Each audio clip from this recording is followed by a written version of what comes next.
तो episode starting में हमें दिखाते हैं मेनकड और योसा को, और वो दोनों एक रेस्टोरेंट पर आए थे और वो बहुत ही ट्रेडिशनल रेस्टोरेंट था और अंदर बैठ के वो दोनों बात कर रहे थे, जहाँ पर मेनकड कह रहा था कि योसा, तुम्हें रेस्टोरेंट के बारे में बहुत सारा नॉलेज है क्योंकि मैं ऐसी जगह में कभी भी नहीं आया हूँ, तुम्हारे बुलाने पर मैं आज आया हूँ पहली बार। ये बहुत ही अच्छी प्लेस है, पिछली बार भी तुमने ही बुक किया था, वो भी बहुत ही अच्छा प्लेस था, तुम्हारे पास इतना नॉलेज किस आया पॉपुलर रेस्टोरेंट की। फिर योसा कहता है ये तो कोई स्पेशल चीज नहीं है, मैं हर बार आता रहता हूँ क्योंकि बहुत सारा मीटिंग होता है मेरे साथ और वो मीटिंग में मुझे आना पड़ता है ऐसे रेस्टोरेंट पर, और ये रेस्टोरेंट भी बहुत ही स्पेशल है, इसमें आके एक ट्रेडिशनल वाइब देता है हमको। लेकिन वो भी मन में सोच रहा था कि ऑफकोर्स ये बहुत ही अच्छा रेस्टोरेंट है क्योंकि मैं बहुत सारा पैसा इससे पे किया हूँ इसको बुक करने के लिए, एक ही रूम को। ये मेरे लिए भी बहुत ही हार्ड था यहाँ पर एक रूम को बुक करना, लेकिन फिर भी मेरी इमेज को उसके सामने नीचा नहीं दिखा सका, इसीलिए जितना ही पैसा लग जाए मैं तो अच्छे अच्छे रेस्टोरेंट पर बुक करूंगा। फिर वो कहता है लगता है कि इस बार तुम्हें बहुत ही पसंद आया रेस्टोरेंट, अगर तुम्हें इतना ही पसंद है रेस्टोरेंट को तो फिर कैसा रहेगा कि मैं नेक्स्ट टाइम तुम्हें एक और भी अच्छी जगह में लेके जाऊंगा जो कि इससे भी बहुत ही अच्छा रेस्टोरेंट होगा। फिर मेनकड कहता है ओके ठीक है, ये तुम्हारे ऊपर है, मैं भी आना पसंद करूंगा। और योसा मन में सोच रहा था बहुत ही अच्छा, मैं बहुत ही स्मूथ तरीके से ये सबको खेल रहा हूँ, लगता है कि ये मेरे जाल में गिरने ही वाला है, अगर ऐसे ही चलता रहा तो फिर फ्यूचर में मैं उसके और भी ज्यादा क्लोज जा सकता हूँ। फिर मेनकड उससे चाय परोसता है और कहता है कि जब तक खाना नहीं आ जाता तब तक आप चाय पीजिए, ये चाय मैं स्पेशली आपके लिए ही बनाया हूँ। और वो भी वो चाय ले लेता है और कहता है तुम्हारा शुक्रिया तेहान, मुझे नहीं पता तुम्हें चाय बनाने भी आती है। और वो फास्ट सिप लेता है चाय की, कहता है चलो देखते हैं तुम्हारा चाय कैसा लगता है। लेकिन वो जैसे ही फास्ट सिप लेता है उसका माइंड पूरा रिफ्रेश हो जाता है, वो बिल्कुल भी उम्मीद नहीं किया था कि ये इतना रिफ्रेशिंग है। और वो जैसे आंखें खोलता है वहाँ पर पत्तियां झड़ रहे थे और सामने एक बगीचा था जहाँ पर बहुत सारे पेड़ लगा हुआ था, और ऐसी तरह की जगह में उसे रहना बहुत ही पसंद है, इसलिए कहता है ये कितना कूल है, पत्तियां धीरे धीरे करके नीचे गिर रहा है और ये मिट्टी का स्मेल और घास का स्मेल ये मुझे बहुत ही रिफ्रेशिंग फील करता है। फिर मेनकड भी कहता है हाँ मुझे भी ये सब चीज बहुत ही पसंद है, नेचर के साथ मैं जुड़ा रहना बहुत ही पसंद करता हूँ, मैं पहले भी ऐसी जगह में रह रहा था। फिर योसा उसे पूछता है कि लेकिन तुम्हें इतना सारा नॉलेज कैसे है एक टी के बारे में, तुम्हें टी बनाने भी आती है, मुझे पता नहीं था चाय बनाना, अगर तुम्हारे पास टाइम होगा तो फिर मैं जरूर से तुम्हारे पास आऊंगा इस चाय को सीखने के लिए, क्योंकि मैं भी इसी तरीके का चाय बनाना चाहता हूँ। और ये बात को कह के वो सोच रहा था कि अगर ऐसा रहा तो फिर मैं और भी ज्यादा क्लोज आ सकता हूँ उसके, लेकिन मेनकड सीधा सीधा मना कर देता है और कहता है कि ऐसा हो नहीं सकता, अभी तो मेरे पास टाइम नहीं है, और दूसरी बात तुम्हें जब भी चाय पीने का मन करे तो फिर मेरे पास आ जाना, मैं तुम्हें ये चाय बना के दे दूंगा। इसको सुन के उसे बहुत ही गुस्सा तो आता है लेकिन उसे जाहिर नहीं कर पाता और कहता है ओके ठीक है, फिर भी तुम कुछ तो मुझे बता सकते हो ये चाय के बारे में। फिर मेनकड बताता है चलो फिर मैं तुम्हें बताता हूँ, अगर तुम डीपली ये चाय को ऑब्जर्व करोगे तो फिर तुम्हें पता चलेगा इसका डिफरेंस, अगर तुम शांत मन होके ये चाय को बनाओगे तो फिर तुम्हारा चाय बहुत ही अच्छा लगेगा, और एक अच्छी इन्वायरमेंट में अगर ये चाय को पियोगे तो फिर तुम्हें भी रिफ्रेशिंग फील होगा, तुम तुम्हारे सपनों की दुनिया में चले जाओगे और तुम इसको एंजॉय करोगे। और एक बात ध्यान रखना, जितने भी टेस्टी फूड हो जाए अगर तुम उसको एंजॉय नहीं करोगे तो फिर उसका टेस्ट तुम्हें बिल्कुल भी पसंद नहीं आएगा, इसलिए हर समय तुम्हें बहुत ही शांत रहना है, उसके साथ साथ तुम्हारी जिंदगी को एंजॉय करना है। इसलिए अभी के लिए तुम ये चाय को पियो और रिलैक्स हो जाओ क्योंकि ये रिलैक्स का टाइम है, बाकी सब चीजों को भूल जाओ। और ये उससे भी कहता है यस तुमने सही कहा और तुम्हारा बहुत बहुत शुक्रिया चाय बनाने के लिए मेरे लिए। फिर वो फिर से एक चाय को सिप मारता है और कहता है सच में ये बहुत ही अच्छा है, मैं बिल्कुल भी यकीन नहीं कर सकता हूँ कि मैं इतना अच्छा चाय मिस कर चुका था, अभी जाकर रियलाइज हुआ अगर कोई भी चीज को अच्छे से बनाओगे तो फिर उसका टेस्ट सातवें आसमान पर पहुंच जाएगी। और वो चाय को देखते हुए सोचता है अभी मैं सोच रहा हूँ कि मैं जरूर से ये चाय कैसे बनाते उसको मैं सीखूंगा, और मुझे भी बहुत ही इंटरेस्ट आ चुका है ये चाय के ऊपर, मैं भी बनाना चाहता हूँ इसी तरीके का चाय। फिर मेनकड कहता है लगता है कि मैं ये चाय का बिल मैं ही पे कर देता हूँ। फिर योसा कहता है कि लेकिन क्यों, मैं तुम्हें यहाँ पर लेके आया था इसलिए मैं ये सब का बिल पे करने वाला हूँ। फिर मेनकड कहता है तुम चिंता मत करो, तुम इसको मेरे थैंक यू के गिफ्ट की तरह रख सकते हो, तुमने मुझे इतना अच्छी जगह में लेके आए और पिछले बार भी तुमने इन्वाइट किया था बहुत ही अच्छे रेस्टोरेंट पर, उसके लिए ये तो कुछ भी नहीं है, ये समझ लो कि ये मेरा थैंक यू गिफ्ट है तुम्हारे लिए। और ये जगह में तुम्हारे साथ आने के बाद मुझे बहुत ही अच्छा लगा और तुम्हारे साथ टाइम कुछ स्पेंड करने के बाद ये टाइम को मैं एंजॉय भी कर रहा हूँ। और इस बात को सुन के योसा जो चाय पी रहा था उसके मुंह से फिर से वापस वो कप में गिर जाता है और कहता है क्या तुमने क्या कहा, तुम्हें मेरे साथ टाइम बिताने में बहुत ही एंजॉय करते हो। मेनकड भी कहता है हाँ तुमने सही कहा, मेरे पास ज्यादा कोई दोस्त नहीं है लेकिन जब भी मैं किसी दोस्त के साथ जाता हूँ टाइम बिताने के लिए मुझे बहुत ही अच्छा लगता है। और दूसरी बात, अगर तुम्हारे साथ में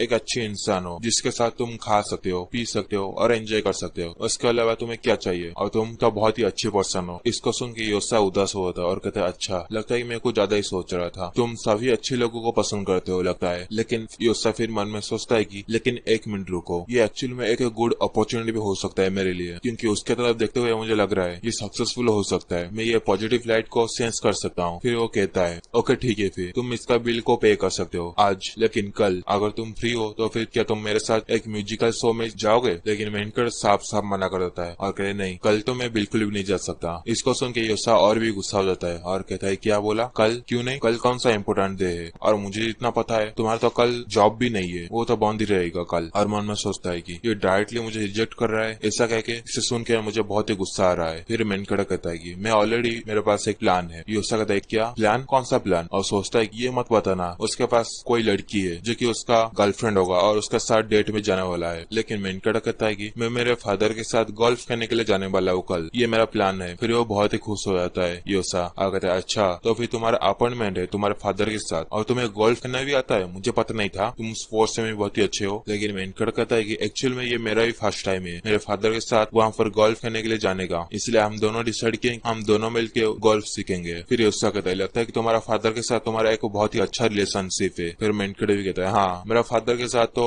अभी मेरा बहुत ही अच्छा रिलेशनशिप है और अच्छा होना भी चाहिए क्योंकि मेरे फादर मेरे लिए बहुत कुछ सहा है, इसलिए अभी टाइम आ चुका है कि मैं उनको सपोर्ट करूं और उनके साथ टाइम बिताऊं। और ऐसा भी कहते हैं हाँ तुमने सही कहा, फादर के साथ टाइम बिताना बहुत ही अच्छी चीज है और ये कहने में भी बहुत ही आसान चीज है, लेकिन जब करने की बारी आता है तब बहुत सारे बंदे वहीं पर ही फेल हो जाते हैं और उनका हिम्मत नहीं होता कि उनके फादर के साथ जाके कुछ चीज करे। लेकिन तुम अलग हो। एनीवेज, अगर तुम्हारा प्लान ऑलरेडी फिक्स हो चुका है तुम्हारे फादर के साथ तो फिर मैं समझ सकता हूँ इसे। अगर नेक्स्ट टाइम तुम फिर से तुम्हारे फादर के साथ गोल्फ खेलने के लिए जाओगे तो फिर तुम मुझे ही बुला सकते हो, मैं भी तुम्हारे साथ जाऊंगा। फिर मेनकड़ पूछता है क्या तुम भी जाओगे हमारे साथ? क्या तुम्हें भी गोल्फ खेलना आता है? लेकिन उससे बिल्कुल भी नहीं आता था, इसलिए वो कहता है कि मैं तो बिल्कुल भी नहीं खेला हूँ आज तक गोल्फ कभी भी। लेकिन मुंह में कहता है कि वेल मुझे थोड़ी थोड़ी तो आता है, मैं इसमें ज्यादा अच्छा नहीं हूँ लेकिन इतना ही बुरा नहीं हूँ, मैं इसे मैनेज कर सकता हूँ, अच्छा एवरेज खेल सकता हूँ। फिर मेनकड़ भी कहता है ओके ठीक है, फिर अगर मैं नेक्स्ट राउंड में फिर से खेलने के लिए जाऊंगा तो फिर मैं डेफिनेटली तुम्हें बुलाऊंगा और साथ में मिलकर सभी जाएंगे और वहाँ पर गोल्फ खेलेंगे। और इसको सुन के योसा के शरीर में आग लग जाता है और कहता है कि ये बहुत अच्छा चीज है। तो फिर टाइम आ चुका है एक स्पोर्ट्स को एक्सप्लोर करने का। फिर तेहान को कहता है मुझे कुछ जरूरी चीज याद आ चुका है, क्या मैं जा सकता हूँ? और आज का ये मीटिंग यहीं पर ही खत्म करते हैं। फिर मेनकड़ भी कहता है ओके ठीक है फिर। लेकिन सोच रहा था कि इससे सडनली क्या हो गया, ये ऐसा क्यों बिहेव कर रहा है? क्योंकि वो अभी जाके गोल्फ का ट्रेनिंग करने वाला था और वो गोल्फ सीखने वाला था ताकि वो नेक्स्ट टाइम जब तेहान के साथ जाए तो वो अच्छी परफॉर्मेंस कर सके। फिर नेक्स्ट डे हो जाता है और नेक्स्ट डे पर मेनकड़ और उसका फादर गोल्फ खेलने के लिए गोल्फ सेंटर आ चुके थे और वहाँ पर एक बंदा उनके पास आता है और कहता है कि तेहान तुम फाइनली यहाँ पर आ चुके हो, मैं तुम्हारा बहुत इंतजार किया यहाँ पर। और ये वही बंदा था जो कि क्लिप में मेनकड़ के साथ दोस्ती हो चुका था और इसके दोस्त को भी मेनकड़ बचाया था पहाड़ से नीचे गिरते हुए। और इनका नाम शायद प्रेसिडेंट जो था क्योंकि मेनकड़ कहता है कि बहुत समय हो गए हमें मिलते हुए प्रेसिडेंट जो, और ये देखिए मैं आपके लिए स्पेशली ये रेडी किया हूँ। और फिर प्रेसिडेंट जो कहता है तुम्हें इतना परेशान होने की क्या जरूरत थी, वैसे ही यहाँ पर रहते हम सब साथ में मिलकर खेलते, तुम्हें ये बनाने की कोई जरूरत भी नहीं थी, अगर तुम ला ही चुके हो तो फिर देखते हैं ये क्या है। और फिर मेनकड़ बताता है ये बेली फ्लावर का रूट है जिसको कि मैं आपके सूट के हिसाब से मैं वाइन में कन्वर्ट कर चुका हूँ और ये आपको बहुत ही अच्छा सूट करेगा। और प्रेसिडेंट जो भी उसे खोलता है और कहता है कि चलो देखते हैं, मैं इसको ट्राई करके देखता हूँ ये कैसा टेस्ट है। और जैसे एक बूंद को लेता है अपने मुंह में वो दीवाना बन जाता है और कहता है कि इसका टेस्ट बहुत ही अमेजिंग है, क्योंकि जब मैं इसको अपने मुंह में रखा मुझे ऐसा फील हो रहा था कि मैं एक स्प्रिंग में हूँ, हॉट स्प्रिंग में। ये सच में बहुत ही रिफ्रेशिंग है। मेनकड़ भी कहता है ये मुझे बहुत ही अच्छा लगा कि आपको ये पसंद आया और ये खास करके मैं आपके बॉडी के हिसाब से ये बनाया हूँ ताकि आपका बॉडी बहुत ही कंफर्टेबल फील करे। और प्रेसिडेंट जो हमारे मेनकड़ को भी थैंक यू बोलता है और कहता है कि थैंक्स तेहान। और ये तुम्हारे साइड में जो जेंटलमैन खड़े हुए हैं ये क्या तुम्हारा फादर है? फिर उसके फादर भी कहते हैं हाँ मैं उसका फादर हूँ, मेरा नाम कांग हेयोंग है और मुझे उम्मीद है कि मेरा बेटा आपको ज्यादा परेशान नहीं करता होगा। और आपका इतना कीमती समय निकल के यहाँ पर आने की बहुत बहुत शुक्रिया, क्योंकि तेहान ने उन्हें रिक्वेस्ट किया था एक अच्छी गोल्फ सेंटर में उनका जान पहचान कराने के लिए। फिर प्रेसिडेंट जो वाइन को नीचे रख देते हैं और कहते हैं कि अभी जबकि मैं आपको देख रहा हूँ तेहान बिल्कुल ही आपके ऊपर ही गया है, आपके जैसा ये बहुत ही हैंडसम बहुत ही जेंटलमैन पर्सन है और तेहान जब भी मुझे कांटेक्ट करेगा तो मुझे और भी ज्यादा खुशी होगी और कुछ भी मदद चाहिए आपको तो फिर मैं मदद करने के लिए रेडी हूँ, आप सिर्फ मुझे कॉल कर दीजिएगा। मैं तो आपको इंट्रोड्यूस करना भूल ही गया, मेरा नाम जो वन है और आपके बेटे के लिए भी मेरा लाइफ भी हाजिर है क्योंकि तेहान ने मुझे बहुत ही बड़ी मुसीबत से बचाया है। लेकिन उसके फादर को बिल्कुल भी पता नहीं था इसके बारे में, इसलिए वो कहता है क्या तुम्हारा लाइफ तेहान ने बचाया है, ये कैसे? फिर प्रेसिडेंट जो कहता है लगता है कि आपको नहीं पता, एक्चुअली में तेहान मेरा बेस्ट फ्रेंड को माउंटेन से नीचे गिरते हुए बचाया था और मेरा बेस्ट फ्रेंड का जान यानी मेरा जान, इसका मतलब वो इनडायरेक्टली मेरा जान भी बचाया है। लेकिन उसके फादर को बिल्कुल भी आइडिया नहीं था इसके बारे में और कहता है कि सच में मुझे तो ये बात पता ही नहीं थी। फिर प्रेसिडेंट जो कहता है आपका बेटा बहुत ही अमेजिंग है सर, आपको पता नहीं है। तो उसका फादर कहता है कि मैं ये होप करता हूँ कि आगे से आप मेरे बेटे का अच्छे से ध्यान रखोगे। और प्रेसिडेंट जो कहता है ये भी कोई कहने की बात है, मैं जरूर से उसका ध्यान रखूंगा। अगर किसी मुसीबत आई तो फिर मैं जरूर से आप दोनों का हेल्प करूंगा। आप ऐसी बात मत कीजिए, आप मेरे ब्रदर है, इसलिए आप जो चाहे कह सकते हैं मुझे। लेकिन उसके बीच में मेनकड़ खड़ा हुआ था और उससे इग्नोर किया जा रहा था। लेकिन मेनकड़ तभी कहता है हम लोग यहाँ पर गोल्फ खेलने के लिए नहीं आए थे, लेकिन लगता है कि बहुत ही बातचीत हो रहा है यहाँ पर। फिर प्रेसिडेंट जो कहता है ऑलराइट चलो हम गोल्फ खेलते हैं, है ना ब्रदर, मतलब उसके फादर को कह रहे थे। और उसका फादर कहता है कि क्या अभी हम स्टार्ट करें। प्रेसिडेंट जो कहता है आप मेरे साथ कंफर्टेबली बात कर सकते हो क्योंकि आप मेरा एक ब्रदर बन चुके हो, इसलिए आप मुझे आपके फ्रेंड की तरह बात करो। और उसके फादर भी कहता है ओके ठीक है। फिर वो तीनों खेलने के लिए ग्राउंड में आ जाते हैं जहाँ पर उसका फादर एक निशाने पर गोल्फ का बॉल हिट करता है। और प्रेसिडेंट जो कहता है कि ऑसम, ये बहुत ही अच्छा शॉट था और आपका स्किल बहुत इम्प्रूव हो चुका है, हर स्विंग के साथ आपका स्किल बहुत ही इम्प्रूव होते जा रहा है। और उसका फादर कहता है कि रियली ये बहुत ही अच्छी चीज है। फिर प्रेसिडेंट जो उसके फादर को सही तरीके बताता है गोल्फ कैसे खेला जाए और कहता है कि फर्स्ट आपको ये 7 आयरन को पकड़ने के बाद फील करना पड़ेगा। जब आप पूरी तरीके से कंफर्टेबल हो जाओगे और आपको कॉन्फिडेंट आ जाएगा अगर मैं इसको अभी हिट करूंगा तभी जोरों से जाके एक गोल होगा, उसके बाद आपको स्विंग करना है बिल्कुल इसी तरीके से। और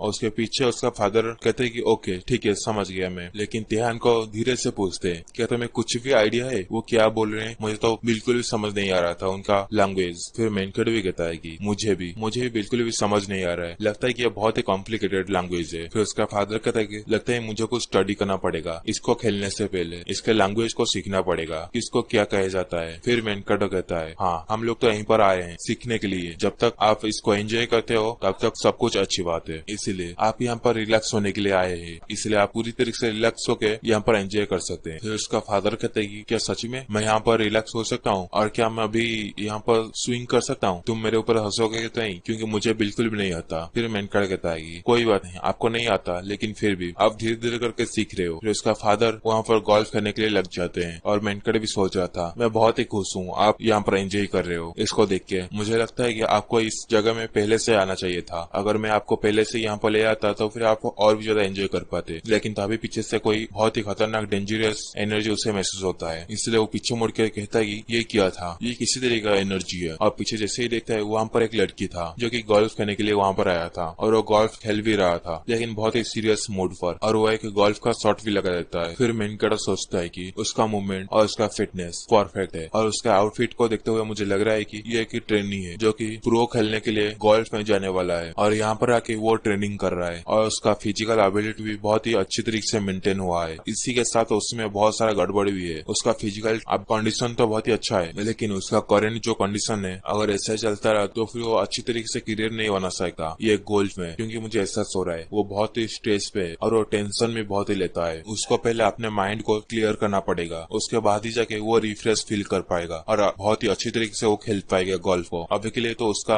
कंडीशन बहुत ही गड़बड़ है। फिर हमें वो लड़की को दिखाता है जो कि बहुत ही खराब मूड में था और कहता है मेरे बॉडी के अंदर कुछ भी गड़बड़ नहीं है लेकिन फिर भी मैं अच्छी तरीके से शॉट क्यों नहीं मार पा रहा हूँ, पहले ऐसे अच्छी तरीके से अभी खेल नहीं पा रहा हूँ। और तभी उसके पास हमारा मेनकड़ आके बैठ जाता है और मेनकड़ कहता है कि ऐसा लगता है कि तुम अच्छी तरीके से खेल नहीं पा रहे हो, अभी तुम्हारा बॉल तो वहां तक पहुंचा ही नहीं, सच में ये बहुत ही बुरी बात होती है। फिर लड़की चौंक जाता है और कहता है कि क्या तुम मेरे साथ बात कर रहे हो। फिर मेनकड़ कहता है कि यहाँ पर और कोई है जिसके साथ मैं बात करना चाहूंगा, तुम ही यहाँ पर बैठे हो इसलिए तुम्हारे साथ ही ऑब्वियसली बात करूंगा ना। इसके आंसर को सुन के वो लड़की भी चौंक जाता है। फिर कहता है कि तुम्हारे कमेंट बहुत ही ऑकवर्ड था, क्या तुम यहाँ पर लाइन मारने के लिए आए हो मेरे ऊपर। लेकिन मेनकड़ को कुछ भी आइडिया नहीं था वो क्या बोल रहा है। फिर वो कहता है कि हाँ मैं जानता हूँ मैं बहुत ही प्रीटी हूँ, मैं पब्लिक में जहाँ पर भी जाता हूँ सभी लौंडे आके मेरे पास लाइन लगाते हैं प्रपोज करने के लिए। लेकिन मेनकड़ कहता है कि नहीं मैं तुम्हारा बॉडी के बारे में बात कर रहा हूँ, तुम्हारा बॉडी बहुत ही अनबैलेंस है। लेकिन उस लड़की को विश्वास नहीं होता और कहता है बहुत ही अच्छा एक्सक्यूज था ये, लेकिन मैं तुम्हारे ये जाल में पड़ूंगा नहीं। हाँ तुम भी बहुत ही गुड लुकिंग हो और हैंडसम हो, इससे तुम चाहो तो मैं तुम्हें एक चांस भी दे सकता हूँ और इसके बाद और क्या ही खेल सकता हूँ। मुझे पता है मैं बहुत ही क्यूट हूँ, सभी लोग मुझे नोटिस करते हैं और ऐसे ही खुद को ही खुद तारीफ करने लगता है। और मेनकड़ सोच रहा था कि ये कम्प्लीटली इग्नोर कर रहा है जो भी मैं कह रहा हूँ, लेकिन फिर भी मेनकड़ उसे बताता है मैं तुम्हारे बारे में बात नहीं कर रहा हूँ बल्कि तुम्हारे जो बॉडी में प्रॉब्लम है उसके बारे में बात कर रहा हूँ। फिर वो लड़की को फिर से वो गलतफहमी हो जाती है और कहता है क्या तुम मेरे बॉडी के बारे में बात कर रहे हो, लगता है तुम बहुत ही बड़ा ठरकी इंसान हो। इसको सुनने के बाद मेनकड़ अपने सर पर हाथ दे देता है और कहता है कि मैं ये नहीं कहना चाहता हूँ, तुम्हारे ये स्किल के साथ साथ मैं दावे के साथ कह सकता हूँ कि तुम यहाँ पर ट्रेनिंग कर रहे हो एक प्रोफेशनल गोल्फर होने की। और इस बात को सुन के वो लड़की भी बहुत ही शांत हो जाती है और ध्यान से सुनने लग जाती है और कहता है इसको कैसे पता। फिर आगे बता तो वे मेनकड़ कहता है कि अगर तुम ऐसे ही प्रैक्टिस करते रहोगे तुम्हारा ये गोल्फ को और इतना इंटेंस तरीके से, तो भाई तुम्हारी जो बॉडी का एनर्जी है ये ब्लॉक हो जाएगा। इसके ब्लॉक होने के द्वारा तुम्हें बहुत ही डिफिकल्टी सामना करना पड़ेगा आगे। लेकिन वो लड़की बोलता है नहीं नहीं ऐसी बात नहीं है, मैं ये गोल्फ में प्रो होना नहीं चाहता हूँ, बल्कि मेरा ये एक हॉबी है जो कि मैं हाई स्कूल से खेलता आ रहा हूँ। इससे जब भी मेरे पास फ्री टाइम होता है तब मैं आ जाता हूँ गोल्फ खेलने के लिए। फिर मेनकड़ो बोलता है तुमने बहुत सारे टूर्नामेंट खेला है ये गोल्फ में और बहुत सारे टूर्नामेंट को जीता भी है, उसका प्राइज भी ले चुके हो, ये एक वेस्ट नहीं होगा अगर तुम अभी से गिव अप कर दोगे ये गोल्फ में? और तुम अभी यंग भी हो, अगर तुम चाहो तो फिर तुम और भी ज्यादा आगे बढ़ सकते हो ये गोल्फ में। और इसके बात को सुन के वो लड़की और भी ज्यादा चौंक जाता है और कहता है कि ये सब बातें तुम्हें कैसे पता? मेरे बारे में ज्यादा लोग नहीं जानते, लेकिन लगता है कि तुम्हें बहुत सारा पता है मेरे बारे में। फिर खड़ा हो जाता है और कहता है कि मिस्टर, लगता है कि तुम एक स्टॉकर हो, एक स्टॉकर फैन जो कि हमेशा मेरे पीछे पीछे घूमता रहता है और मेरे ऊपर नजर रखता है। सच सच बताना तुम ही हो ना वो? फिर मैंने कहा क्या तुम्हें क्या लग रहा है मैं एक स्टॉकर हूँ? छोड़ो, तुम ही बताओ, तुम्हारे पीछे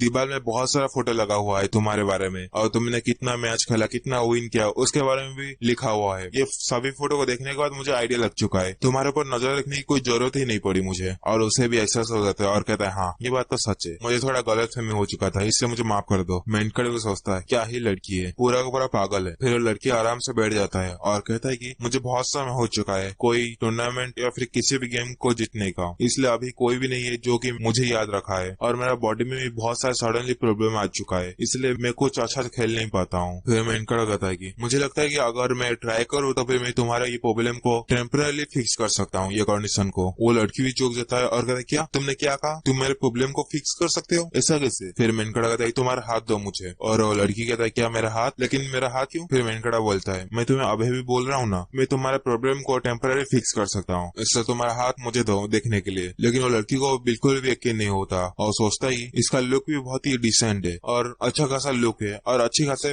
फैमिली से भी आता होगा। क्या तुम सच में मेरे बीमारी को ठीक कर सकते हो या फिर तुम एक कोई स्कैमर हो जो कि मुझे ठगने वाला है? लेकिन तुम्हें देखने के बाद मुझे क्यों पता नहीं मेरे अंदर से फीलिंग आ रहा है कि मैं तुम्हारे ऊपर ट्रस्ट कर सकता हूँ। फिर लड़की अपने हाथ को भी उसे दे देता है देखने के लिए और कहता है लो मेरा हाथ को चेक करके बताओ मेरा बीमारी ठीक हो सकता है या फिर नहीं। फिर मेनकड़ी उसके हाथ को पकड़ता है और उसके थंब और उसके इंडेक्स फिंगर के बीच में कुछ पॉइंट को प्रेस करता है और कहता है कि रुको मैं अभी देखता हूँ। और जैसे वो पॉइंट को प्रेस करता है उसे बहुत ही रिफ्रेशिंग फील होता है, उसे मजा ही आ जाता है और सोचता है ये क्या हो रहा है, मुझे अंदर से खुशी मिल रहा है, मुझे बिल्कुल ही पता नहीं मुझे इतना अच्छा क्यों लग रहा है, लेकिन फिर भी मुझे बहुत ही अच्छा लग रहा है। इतना अच्छा मुझे कभी भी नहीं लगा है जब मैं छोटा था और मैं मेरे ग्रैंडमा के हाउस में रहता था कंट्री साइड में, बिल्कुल ही वैसा ही फील हुआ है, बहुत ही कंफर्टेबल, जैसे कि मेरा बॉडी पूरी तरह से रिलैक्स हो चुका है। अगर तुम अभी कहोगे तो फिर मैं अभी यहाँ पर सो जाऊंगा। लेकिन उस सोने से पहले मेनकर जगा देता है और बोलता है मैं तुम्हारी ये प्रॉब्लम को कुछ देर के लिए ठीक कर चुका हूँ, लेकिन उसको पूरी तरह से ठीक करने के लिए तुम्हें हमारे सेंटर पर आना पड़ेगा ताकि मैं अच्छे से तुम्हारी ये प्रॉब्लम को ठीक कर सकूं। अगर तुम कभी फ्री हो गए तो फिर मुझे कांटेक्ट कर सकते हो, ये रहा मेरा आईडी कार्ड और इस एड्रेस पर तुम आ सकते हो। और वो लड़की भी वो बिजनेस कार्ड को ले लेता है और सोचता है कि वेट, मैं उसके बिजनेस कार्ड को ले लिया बिना कुछ सोचे समझे, मैं उसे मना भी नहीं कर पाया, लेकिन चलेगा। फिर लड़की पूछता है कि तुम क्या मेरे ऊपर कुछ ट्राई करने वाले हो, कुछ बेचने की, जैसे कि सेल्समैन बेचते हैं? मैनकार्डो कहता है कि अगर तुम ऐसा ही सोचते हो तो फिर ऐसा ही सोचो, लेकिन तुम्हारे इसमें प्रॉब्लम बिल्कुल ही ठीक हो जाएगा अगर तुम आओगे तो। तभी उसका मॉम आ जाता है वहाँ पर और कहता है कि यून भाई, और कहता है मॉम आप यहाँ पर कब आ गए? फिर उसका मॉम कहता है कि अभी तो टाइम हो चुका है फिजिकल थेरेपी के लिए, जल्दी से चलो हमें देरी हो जाएगा। और वो भी कहता है ओके ठीक है फिर मैं आता हूँ। फिर वहाँ से खड़ा हो और फिर मैनकार्डो कहता है मुझे लगता है कि मुझे अभी जाना पड़ेगा और मैं जरूर से टाइम निकाल के तुम्हारा सेंटर में विजिट करूंगा, इसलिए मैं होप करता हूँ कि तुम मेरे प्रॉब्लम को पूरी तरह से ठीक कर पाओगे। मैनकार्डो कहता है कि ओके ठीक है फिर तुम अभी जा सकते हो, तुम जब आओगे तब बात करेंगे। फिर वो वहाँ से चला जाता है अपने मॉम के साथ और मैनकार्डो भी वहाँ पर बैठे बैठे उसे देख रहा था। और तभी पीछे से प्रेसिडेंट जो आ जाता है और कहते हैं अच्छा तो फिर तुम्हारे एक रीजन था जिसके वजह से तुम गोल्फ का लेसन लेने के लिए मना कर दिए, यहाँ पर बैठ के उस लड़की के साथ बात कर रहे थे। और उसके फादर भी कहता है ये सब क्या हो रहा है, तुम क्या तुम्हारे हैंडसम फेस को यूज कर रहे हो एक लड़की को पटाने के लिए? क्या तुम्हारे कॉलेज में यही सब सिखाते हैं, ये सब कैसे किया जाए? फिर प्रेसिडेंट जो कहता है कि और वो लड़की यून भाई वो भी कोई ऐसी वैसी लड़की नहीं है जो कि सभी लोगों को भाव दे। लेकिन मैनकार्डो उनको मना करने की कोशिश कर रहा था ऐसी कोई बात नहीं है, लेकिन फिर भी वो लोग उसके ऊपर यकीन नहीं करते। और प्रेसिडेंट जो कहता है कि ब्रदर मतलब उसके फादर कह रहा था मैंने बिल्कुल भी नहीं सोचा था कि आपके बेटा ऐसा निकलेगा, उसका ऐसा भी कुछ साइट होगा। लेकिन उसके फादर कहता है कि ये तो कुछ भी नहीं है, ये मेरा ही सन है और मैं जब यंग था मैं तो उससे भी आगे था, सभी लड़कियां यहाँ पर लाइन लगाते हैं मेरे साथ बात करने के लिए सिर्फ। और प्रेसिडेंट जो भी कहता है वाओ ब्रदर तुम तो बहुत इम्प्रेसिव थे उस वक्त पर। लेकिन मैनकार्डो वहाँ पर चुपचाप खड़े होकर सुन रहा उन दोनों के बकवास को। तभी वहाँ पर सीन आ जाता है, ये वही बंदा था जो कि हॉस्पिटल में एडमिट था और अभी डिस्चार्ज हो चुका है। और वहाँ पर आने के बाद कहता है तेहान कैसे हो। फिर मेनकट भी खड़े हो जाता है और कहता है कि मिस्टर सिन आप यहाँ पर। और मिस्टर सिन भी कहता है यस, लगता है कि मैं सही वक्त पर आया हूँ यहाँ पर। और प्रेसिडेंट जो कहता है कि हाँ हम अभी भी गोल्फ प्रैक्टिस को फिनिश कर चुके हैं और अभी अभी हम जा रहे थे खाने के लिए कुछ। और सीन भी कहता है कि तुम क्या प्लान कर रहे हो खाने की, क्या मैं भी तुम्हारे साथ ज्वाइन हो सकता हूँ। लेकिन प्रेसिडेंट जो कहता है कि हम नूडल्स खाने जा रहे हैं, एक हैंडमेड नूडल्स की, और ये नूडल्स रेस्टोरेंट पूरे के पूरे सिटी में बहुत ही फेमस है, इनसे मिलो, ये नूडल्स मास्टर है। और तेहान के फादर कहता है कि हेलो। और सीन भी पहचान जाता है और कहता है कि एक मिनट रुको, क्या आप तेहान के फादर हो। इसलिए वो और भी ज्यादा एक्साइटेड हो जाता है और सीन आगे आके उनके साथ हैंडशेक करता है और कहता है कि आप अपने हाथों से नूडल्स बनाते हो, ये बहुत ही इंक्रेडिबल है ब्रदर। फिर वो कहता है क्या ब्रदर। और सीन कहता है ऑफ कोर्स ब्रदर, प्रेसिडेंट जो आपको ब्रदर बुलाता है, यानी आप भी मेरे ब्रदर ही जैसे हुए, हम तीनों ही ब्रदर है, इसलिए हम तीनों को अनकंफर्टेबल होने की कोई जरूरत नहीं है, आप जैसे चाहो हमारे साथ बात कर सकते हो। और इन तीनों को देखते हुए मेनकट भी सो जाता था। इनको देखो ऐसा लग रहा है कि ये तीनों ही बचपन का दोस्त है और अभी भी बहुत समय लंबे समय के बाद मिले हैं यहाँ पर। फिर मेनकट अपने फोन को निकाल लेता है और देखने के बाद कहता है कि लगता है कि मुझे कहीं पर जाना है, इसलिए मैं तो वहाँ पर चला और आप सभी लोग अडल्ट थे, इसलिए आप तीनों जाके एंजॉय कर सकते हैं। फिर सीन कहता है तुम कहीं पर जा रहे हो, लेकिन कहाँ पर, मैं इतना दूर ट्रैवल करके यहाँ पर आया खास करके तुम्हें देखने के लिए, लेकिन तुम यहाँ पर जा रहे हो। फिर मेनकट कहता है हाँ मुझे जाना ही पड़ेगा वो पहाड़ में, क्योंकि मेडिसिनल हर्ब्स भी मुझे चाहिए। उसके बाद सीन कहता है कि अच्छा तो फिर ठीक है, वहाँ पर जाने के लिए तुम्हें आधे घंटे लगेगा, आधे घंटे के बाद तुम रेस्टोरेंट पर आ जाना, हम सभी मिलकर ही खाएंगे। लेकिन मेनकट कहता है कि मैं वहाँ पर बॉस से जाता हूँ और बॉस भी कब आएगा पता नहीं, इसलिए मुझे रात भी हो सकता है आते आते, आप तीनों जाके रिलैक्स कर सकते हो और आप तीनों एंजॉय कर सकते हो अपने आप। और सीन भी चौंक जाता है और कहता है क्या बॉस, तुम बॉस में जाओगे, पब्लिक ट्रांसपोर्टेशन का यूज करते हो, तुम्हारे पास कोई कार नहीं है। और तेहान कहता है हाँ कभी कभी मैं बस में चला जाता हूँ, लेकिन अगर बस नहीं मिलेगा तो फिर मैं भागते हुए भी जाता हूँ और चलते हुए भी जाता हूँ। लेकिन सीन उसके पास आता है, उसके कंधे पर हाथ रखता है और कहता है तेहान मैं साथ आओ, मैं कुछ तुम्हें दिखाने वाला हूँ। फिर वो दोनों वहाँ से ले आते हैं, लेकिन इनको देख के प्रेसिडेंट जो कहता है तुम लोग सडनली कहाँ पर जा रहे हो। और सीन कहता है कि मुझे कुछ तेहान के साथ काम करना है, तुम दोनों चले जाओ रेस्टोरेंट पर, मैं जल्दी रेस्टोरेंट पे आ जाऊंगा, तुम दोनों चिंता मत करना। और वो दोनों कह के वहाँ से चले आते हैं। फिर मेनकट को एक कार के पास लेके आता है और कहता है कि ये देखो। और मेनकट कहता है मिस्टर सीन आप ये क्या दिखा रहे हो मुझे। फिर एक के बाद फिर दूसरा कार भी दिखाता है जो कि उसका ही कार था, उसके पर्सनल यूज करने के लिए वहाँ पर बहुत सारे कार था, उनमें से एक ही कार था जिसको दिखाता है और कहता है कि इसके बारे में क्या, ये कैसा है। लेकिन मेनकट समझ नहीं पाता और कहता है कि आप कहना क्या चाहते हो। फिर सीन कहता है कि तुम जैसे ही देख सकते हो ये कार को, मैं ऑलरेडी ये कार को यूज कर चुका हूँ, इसलिए मैं ये कार को सेल करने वाला था, लेकिन जहाँ पर भी मैं सेल करने वाला था वो हम बहुत ही कम प्राइस दे रहे हैं, इसलिए मैं अभी तक इस कार को सेल नहीं किया हूँ किसी को भी। मेनकट कहता है अच्छा ऐसी बात है। फिर सीन उसके पास आता है और कहता है कि अगर तुम माइंड नहीं करोगे तो फिर मैं ये कार को तुम्हें सेल कर सकता हूँ बहुत ही कम प्राइस में, और इसको तुम मेरे तरफ से गिफ्ट भी समझ सकते हो, ये प्लान कैसा लगा तुम्हें बताओ। और मेनकट कहता है हाँ ये अच्छा तो है, लेकिन इसका कॉस्ट कितना पड़ेगा, ये कितने में सेल करोगे आप। उसके बाद वो कहता है कि इसका प्राइस तुम अराउंड 10 पकड़ सकते हो। ध्यान कहता है क्या 10 मिलियन वन, मुझे पता ही है 5 साल हो चुका है ये कार को, लेकिन फिर भी ये बहुत ही एक्सपेंसिव है मेरे लिए, मेरे पास 10 मिलियन वन तो बिल्कुल भी नहीं है अभी के लिए। लेकिन सीन कहता है क्या मिलियन, नहीं मैं जो कहने वाला था वो 10,000 वन था, ये प्राइस बहुत ही अच्छा है, तुम चाहो तो ले सकते हो। और इस प्राइस को सुन के मेनकट भी चौंक जाता है और कहते क्या 10,000 वन, सिर्फ 10,000 वन। और उसको बहुत ही गड़बड़ लगता है और कहता है मिस्टर सीन लगता है कि आप झूठ बोल रहे हो, आप बोल रहे हो कि आप जिसको सेल करने वाले थे वो आपको 10,000 यून भी नहीं दे सकता। मुझे लगता है कि ये कार का दाम बहुत ही ज्यादा होगा 10,000 से भी, अगर हम लोग 10,000 वन को इंडियन रुपीस में कन्वर्ट करें तो फिर लगभग कुछ 600 के आसपास होगा, 600 रुपीज, सिर्फ और सिर्फ 600 रुपीज। इसलिए बिल्कुल भी उसे यकीन नहीं हो रहा था और कहता है कि लगता है कि ये कार के पास इंजन ही नहीं है ना। लेकिन वो कहता है कि नहीं ऐसी कोई बात नहीं है, ये कार पूरा परफेक्टली फिट है, तुम अभी चलाओगे तो ये अभी भी चलेगा पूरा घोड़े की तरह। लेकिन मैं जिसको सेल करने वाला था वो डीलर कुछ अच्छा खास प्राइस नहीं कह रहा था, इसलिए मैं उसको सेल ही नहीं किया हूँ, और तुम तो मेरे सेवियर हो इसलिए मैं तुम्हें दे सकता हूँ। लेकिन मन में सोच रहा था कि मैं तो सिर्फ तुम्हें ये देना ही चाहता हूँ, अगर तुम फ्री में भी मांगोगे तो फिर ये फ्री में भी दे दूंगा, लेकिन मुझे पता है तुम फ्री में नहीं लोगे इस कार को, इसलिए मैं तुम्हें कुछ ही प्राइस देके ये कार को देने वाला हूँ। और उसके पीछे जो डीलर था वो भी कहता है मिस्टर सिन आप इतना बड़ा वाला झूठ कैसे कह सकते हो, मैं तो आपको बहुत ही प्राइस देने के लिए रेडी हो चुका था, लेकिन आप ही थे जो कि सेल करना नहीं चाहते थे। फिर सीन कहता है कि कैसा रहेगा कि तुम इस कार को अभी चला के देखो एक टेस्ट ड्राइव पर। फिर मेनकट कहता है क्या मैं इसको अभी ड्राइव कर सकता हूँ एक टेस्ट ड्राइव, क्या ये ठीक रहेगा। और वो बहुत ही एक्साइटेड हो जाता है, इसलिए वो बहुत ही खुशी से कहता है कि ऑफकोर्स ये अच्छा रहेगा, मुझे पता है तुम बहुत ही अच्छी तरीके से ये कार को चलाओगे और तुम्हारा परफॉर्मेंस भी बहुत ही अच्छा है, तुम ट्राई करके एक बार तो देखो तो जरा।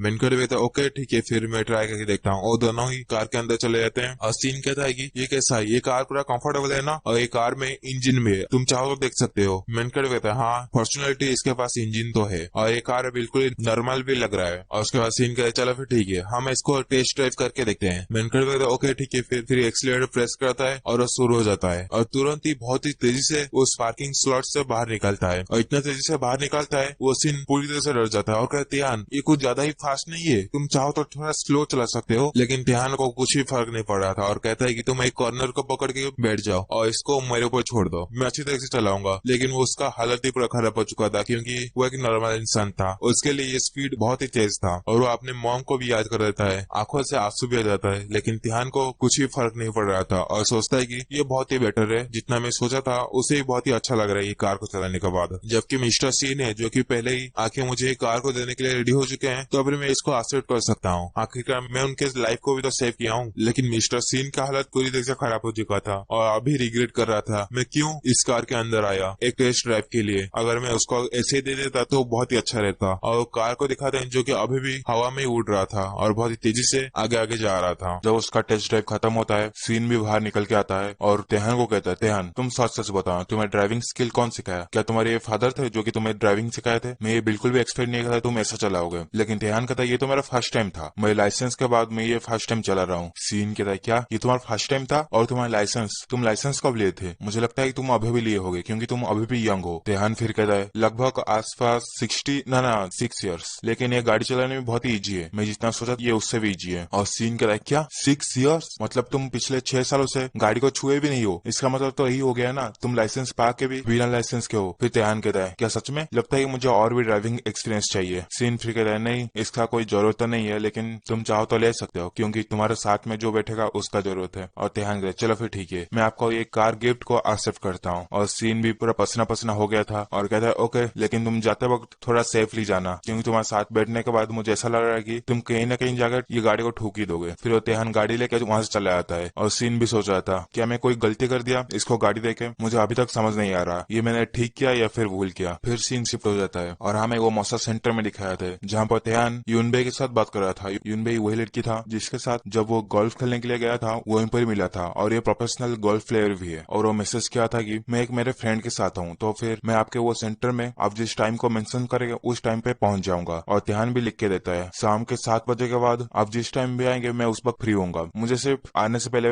मैसेज कर देना। फिर यूनबे कहता है बहुत ही अच्छा, तुम बहुत ही अच्छी तरीके से पिकअप लाइन बोल देते हो। और तेहान भी सोचता है क्या ये पिकअप लाइन था, लेकिन मैं तो कोई पिकअप लाइन मारा ही नहीं। और उसी टाइम उसका दोस्त आया था वहां पर और कहे तुम किसके साथ बात कर रहे हो? और तेहान कहता है एक फ्रेंड के साथ। और वो दोस्त को एक झटका लगता है और कहता है क्या दोस्त, उसका एक दोस्त बन गया? मुझे इतना पता है मेरे अलावा उसका तो कोई दोस्त ही नहीं है। इसलिए उसका दोस्त उसके पास चला जाता है और कॉलर को पकड़ लेता है और कहता है क्या तुम जल्दी से मुझे आंसर दो, क्या तुम्हारा कोई गर्लफ्रेंड है या फिर बना चुके हो अभी? लेकिन तेहान कहता है नहीं ये तो सिर्फ एक मेरा दोस्त है, उसको तो यकीन ही नहीं होता और कहता है तुम झूठ मत बोलो, मुझे पता है तुम्हारा कोई भी दोस्त नहीं है मुझे छोड़कर, अभी मुझे जल्दी से बताओ, सच से बात बताना, तुम गर्लफ्रेंड बना चुके हो ना? मुझे लगता है कि तुम मुझे धोखा दे चुके हो क्योंकि हम दोनों ही सिंगल है और तुम अकेले ही एक गर्लफ्रेंड को बना चुके हो, तुम बोले भी नहीं मुझे, ये बहुत ही बुरी बात है। लेकिन तेहान उसको बताने की कोशिश कर रहा था मैं तुम्हें बोल रहा हूँ ना ये मेरा एक दोस्त है, ऐसा कुछ नहीं है, कभी वो सेंटर में कोई आता है। और उसका दोस्त भी कहता है क्या यहाँ पर कोई आने वाला है, लेकिन कौन? और उसी वक्त वो जो बेस्ट ब्लैक प्लेयर था वो आ गया था, उसका नाम था चोई तेओजुन। उसका दोस्त कहता है फिर चोई तेओजुन ये यहाँ पर कैसे आ गया? और फिर तेहान कहता है क्योंकि उसका एक रिजर्वेशन है, वो फिर से यहाँ पर आने के लिए एक रिजर्वेशन किया था आज के दिन पर, वो जरूर से पिछली बार मसाज बहुत ही अच्छा लगा होगा उसे, इसलिए फिर से वो यहाँ पर मसाज खाने के लिए आ गया। फिर उसका दोस्त का नजर उसके पास वाले खड़े हुए आदमी के ऊपर जाता है और कहता है कि ये तो ओ जेउन है और ये मैनेजर है हावक का। फिर मैं वो आदमी को दिखाता है जो कि चोई तेओजुन को कह रहा था कि ये इतना भी लग्जरियस नहीं है जितना मैं एक्सपेक्ट किया था, ये सच में वही प्लेस है जो कोच के वाइफ रिकमेंड किए थे तुम्हें? और चोई तेओजुन भी कहता है यस, आपको देखने में बहुत ही कॉमन लग रहा होगा ये प्लेस, लेकिन ये प्लेस एक हिडन प्लेस है, अगर आप एक बार मसाज ले लेते हो तो फिर आप भूल नहीं पाओगे दोबारा। जब मैं भी पहली बार आया था मैं भी ऐसा सोच रहा था, लेकिन जब मैं उस पर्सन से मसाज ले लिया मुझे ऐसा फील हो रहा था कि मैं फुल्ली हील्ड हो चुका हूँ, मेरे फिजिकली और मेंटली दोनों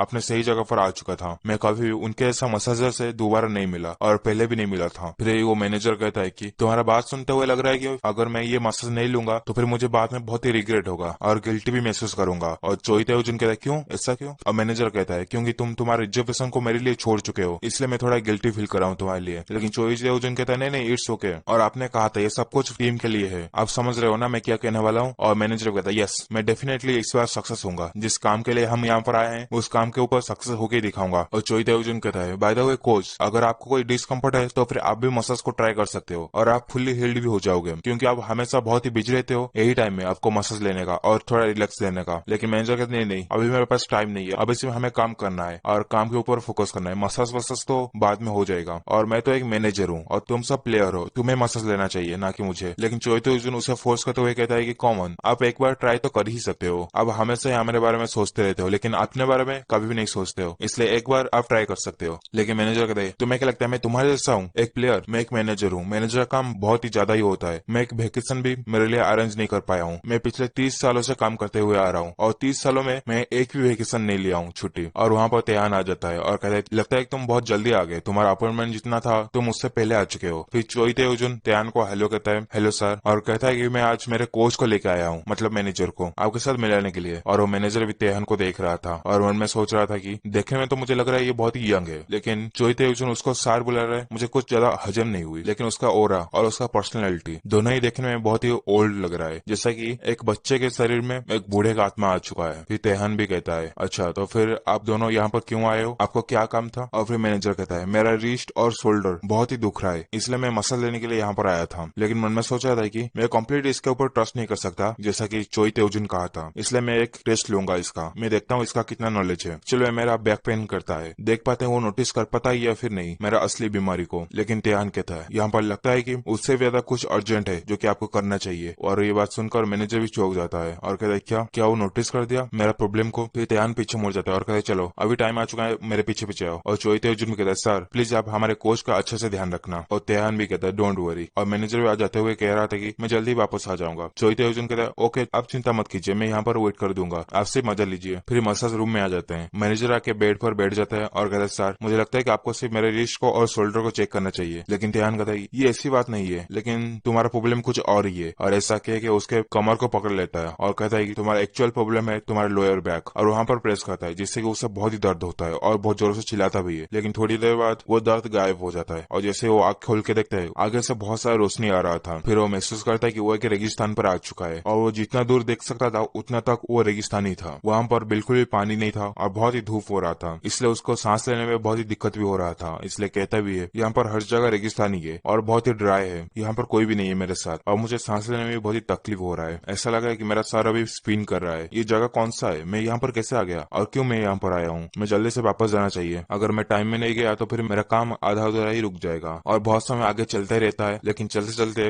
वो बहुत ही थक जाता है, इसलिए वो बैठ जाते है नीचे और कहते नहीं मैं आगे और नहीं जा सकता, मैं बहुत ही थक चुका हूँ, मुझे पानी चाहिए। और तभी उसके साइड में त्यान आ जाता है एक सफिंग बोर्ड लेके और कहता है तुम बहुत ही आगे आ चुके हो, क्यों ना तुम यहाँ पर एंजॉय करो और काम को भूल जाओ। और मैनेजर जैसे ही राइट में देखता है और कहता है तुम तो मुझे सच्ची में डरा दिए, और ये क्या है, ये एक सॉर्ट बोर्ड है, ये यहाँ पर कैसे आ गया, और तुम्हारा मतलब क्या है एंजॉय करो, ये एक डिजर्ट है और यहाँ पर कैसे एंजॉय कर सकता हूँ मैं, और मोर इम्पोर्टेंटली तुम यहाँ पर कैसे आ चुके हो, यहाँ पर तो कोई भी नहीं था लेकिन तुम अचानक से यहाँ पर अपील कैसे हो गए हो। और त्यान कहता है कि मैं यहाँ पर आ चुका हूँ तुम्हें प्रूफ करने के लिए, क्योंकि तुम अभी एक वेकेशन पर हो और तुम्हें एंजॉय देने के लिए मैं एक सॉर्ट बोर्ड भी तुम्हारे लिए लाया हूँ ताकि तुम सॉल्व कर सको। लेकिन मैनेजर कहता है क्या एक वेकेशन, नहीं नहीं मुझे वेकेशन नहीं चाहिए, मुझे जल्दी से मुझे वापस भेज दो क्योंकि मैं बहुत ही बिजी हूँ, अगर मैं वेकेशन लूंगा तो फिर मेरा टीम पूरी तरह से डूब जाएगा। लेकिन पीछे से बहुत अजीब सा साउंड आ रहा था। मैनेजर कहता है ये कैसा साउंड है, ये ऐसा लग रहा है कि बहुत सारा पानी बहुत तेजी से हमारी तरफ आ रहा है, क्या मैं कोई सपना देख रहा हूँ या फिर मेरे कानों में कुछ गड़बड़ है। लेकिन त्यान वहां पर सो गया था अपने सॉर्ट बोर्ड पर। फिर मैनेजर कहता है तुम जबकि यहाँ पर आ चुके हो इसका मतलब तुम वापस भी जा सकते हो, इसलिए तुम मजा करना बंद करो और मुझे जल्दी से वापस भेज दो क्योंकि मेरे पास बहुत सारा काम है, मैं यहाँ पर मजे नहीं कर सकता, तुम्हें पता भी नहीं है मैं कितना काम करता हूँ। लेकिन तभी उसे पीछे कुछ महसूस होता है और जैसे ही पीछे मुड़ के देखता है वहाँ पर कुछ बड़ी चीज आ चुका था जिसका परछाई भी उसके तरफ पहुंच जाता है और वो कहता है क्या ये क्या है। फिर हमें दिखाया था वहाँ पर बहुत ही बड़ी सुनामी आ चुका था उनके तरफ। इसको देखने के बाद मैनेजर भी चौंका हुआ था और कहता है ये है क्या, और ये अचानक से यहाँ पर कैसे अपेयर हो गया। फिर त्यान कहता है क्या तुम देख नहीं सकते, ये एक सुनामी है जहाँ पर तुम मजा कर सकते हो। और दोनों ही सुनामी में तैरने लग जाते हैं, सर्फ बोर्ड में सर्फ करने लग जाते हैं। और त्यान तो बहुत ही मजे से वहाँ पर सर्फ कर रहा था, लेकिन मैनेजर वो बहुत डर रहा था और अपने सर्फ बोर्ड पर लेट चुका था। लेकिन त्यान उसके पास आता है और कहता है ये तुम्हारे लिए एक वेकेशन है और ये वेकेशन में तुम मजे ही नहीं कर रहे हो, तो फिर ये वेकेशन कैसा वेकेशन। और मैनेजर को बहुत ही डर लग रहा था क्योंकि ये पहली बार था उसका एक सर्फ बोर्ड में सर्फ करना। और वो कहता है कि ये कैसा वेकेशन है, क्या कोई यहाँ पर है जो कि मेरा हेल्प कर सकता है, प्लीज जल्दी से आके मुझे यहाँ से बचा लो। और फिर त्यान कहता है इट्स ओके, तुम मेरे ऊपर ट्रस्ट कर सकते हो, इसलिए तुम ये सर्फ बोर्ड में खड़े हो जाओ अभी। और वो बहुत ही कॉन्फिडेंस से कह रहा था जिसको देख के मैनेजर भी सोचता है उसका आंखें, मैं जब उसके आंखें को देखता हूँ तब मुझे पता नहीं क्यों मुझे अंदर से फील होता है कि मैं उसके ऊपर ट्रस्ट कर सकता हूँ। अलर्ट, चलो फिर थोड़ी देर के लिए ही मैं इसके ऊपर खड़ा हो जाता हूँ। और वो खड़ा हो जाता है भी, और उसे यकीन नहीं हो रहा था वो एक सुनामी के ऊपर राइड कर रहा है। और मेनकड़ भी उसको संभाला हुआ था क्योंकि वो गिर भी सकता था। ये उसका पहला टाइम था। और ध्यान उसको पूछता भी है, तुम्हें कैसा लग रहा है, तुम्हें अच्छा लग रहा है? और मैनेजर को बहुत ही अच्छा लग रहा था और कहता है बहुत ही अच्छा लग रहा है मुझे। ये एक रिफ्रेशिंग फीलिंग है जो कि मैं पहले कभी एक्सपीरियंस नहीं किया था। तुम्हारे वजह से ये मैं पहली बार ये एक्सपीरियंस किया हूँ। तुम्हारा बहुत बहुत शुक्रिया। और ध्यान भी उसको वेलकम कहता है और उसको छोड़ देता है और कहता है अभी टाइम आ चुका है, अभी तुम रिलैक्स हो जाओ और तुम खुद के ऊपर ट्रस्ट करो और खुद ही राइड करने की कोशिश करो। उसके बाद मैनेजर भी वो सर्फ बोर्ड में सर्व करने लग जाता है और बहुत ही एंजॉय कर रहा था। फिर एंजॉय करते करते हमें फिर से वापस ध्यान के मसाज रूम में दिखाया था जहाँ पर वो बेड के ऊपर खड़ा हो चुका था सर्व करते हुए। और फिर ध्यान कहता है लगता है तुम्हारा कमर अभी ठीक हो चुका है, अभी तुम्हें कैसा लग रहा है? मैनेजर कहता है बहुत ही अच्छा लग रहा है, मुझे लगा भी नहीं ये कि मसाज है, मुझे ऐसा लग रहा था कि मैं एक वेकेशन में चला गया हूँ। ये सब कुछ तुम्हारे मसाज की वजह से हुआ है, तुम्हारा बहुत बहुत शुक्रिया तुम्हारे मसाज के लिए। और फिर ध्यान कहता है लगता है तुम बहुत ही काम करते हो इसलिए तुम्हारे कमर में बहुत ही पेन है। मैनेजर कहता है ये बहुत ही रिफ्रेशिंग है तुम्हारा मसाज, तुम अगर मुझे ये मसाज देने के लिए रेडी हो जाते हो तो फिर ये पेन अगर मुझे जिंदगी भर भी हो जाए तो भी कोई नुकसान की बात नहीं है। और ध्यान कहता है अगर ऐसी बात है तो फिर नेक्स्ट टाइम जब तुम आओगे तो फिर मैं थोड़ा और भी ज्यादा स्ट्रॉन्ग तरीके से तुम्हें मसाज देने की कोशिश करूंगा। मैनेजर कहता है हाँ तुम्हारा शुक्रिया, लेकिन वेट मैं जिस काम के लिए यहाँ पर आया था मैं वो भूल ही गया। इसलिए उसके पास जाता है और उसके हाथ को पकड़ लेता है और कहता है सर एक्चुअली मैं यहाँ पर तुम्हारा मसाज लेने के लिए नहीं आया था, तुम्हारे मसाज की वजह से मेरे दिमाग से तो वो बात निकल ही गया था। और फिर ध्यान पूछता है अच्छा तो फिर तुम बताओ तुम यहाँ पर आए क्यों थे? फिर मैनेजर कहता है अगर मैं डायरेक्टली तुम्हें बताऊं, मैं तुम्हें हमारी टीम में ज्वाइन करवाने के लिए आया था। हमारी टीम बहुत ही स्ट्रेस लेता है इसलिए एक पर्सनल मसाजर चाहिए और चोईते हो जिनसे मैं सुना है आप बहुत ही अच्छी तरीके से मसाज करते हो जिससे कि